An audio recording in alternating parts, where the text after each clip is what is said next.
One of the significant sites for missionary activity in Central Africa was the Kingdom of Buganda, which now we would identify as contemporary Uganda.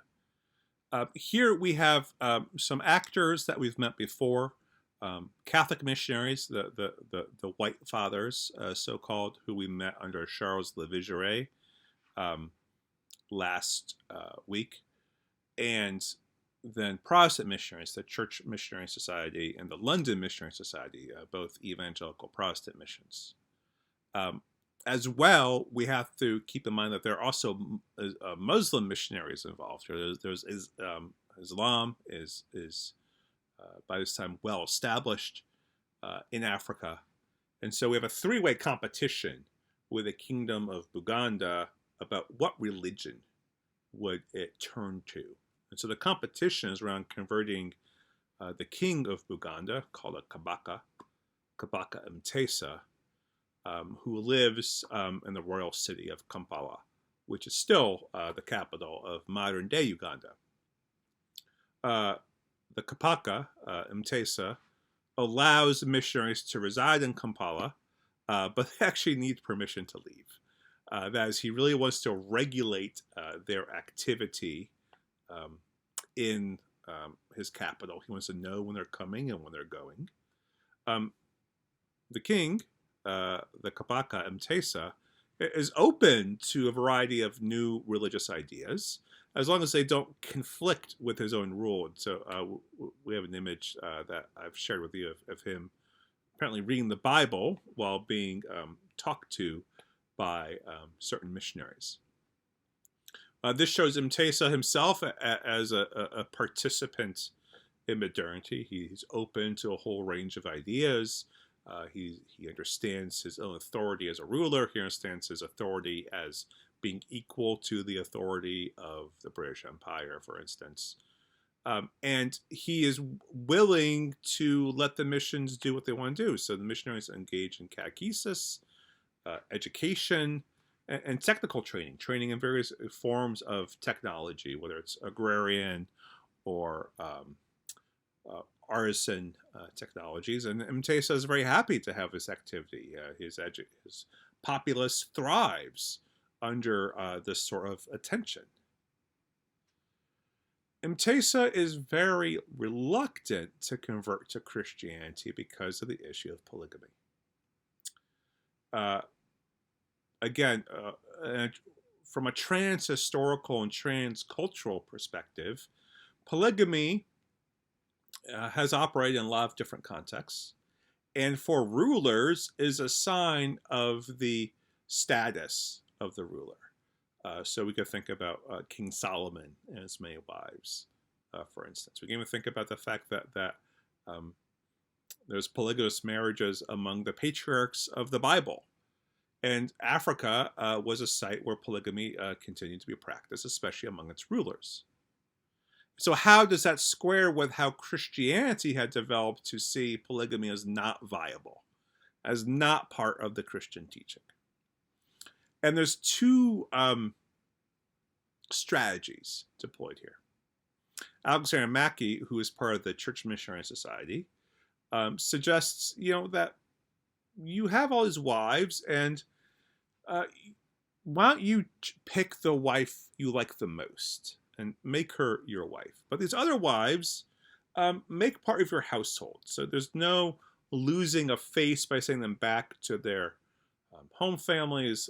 There's a concern for ensuring the welfare of these other women who would not be considered his legitimate wife.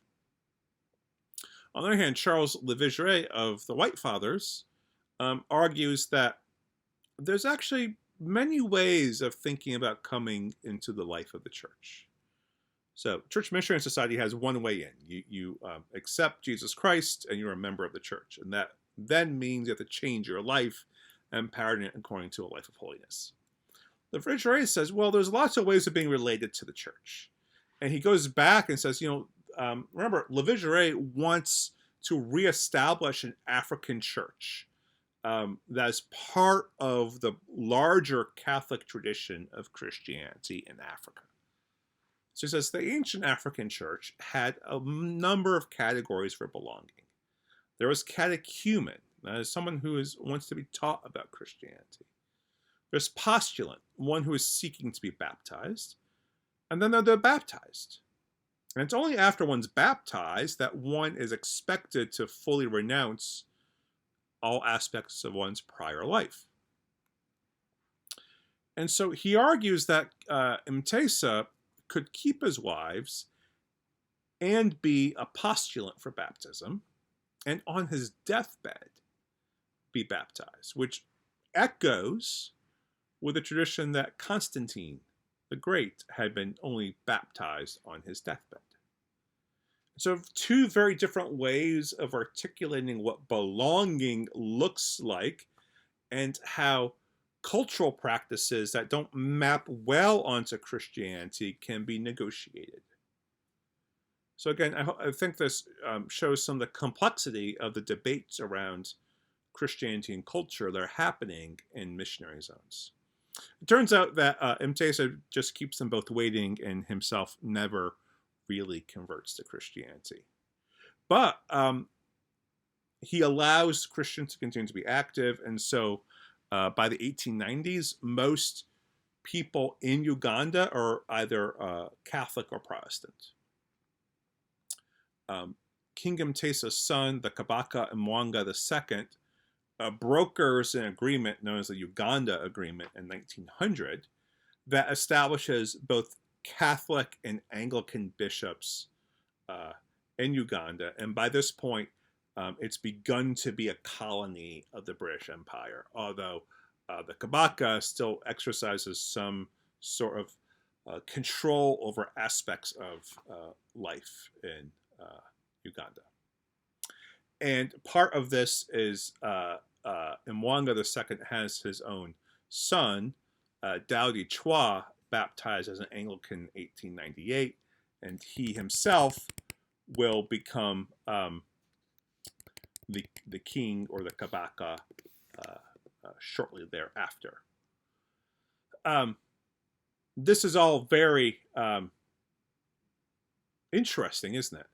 That we see the ways in which authority is navigated, culture is navigated, context is navigated, and that there's agency being exercised all around. Colonialism is happening, empire is happening, but it's not as if these are just happening to Africans. There is negotiation all around this process as well. In our next set of videos, we're going to discuss what missionary encounter looks like in Asia.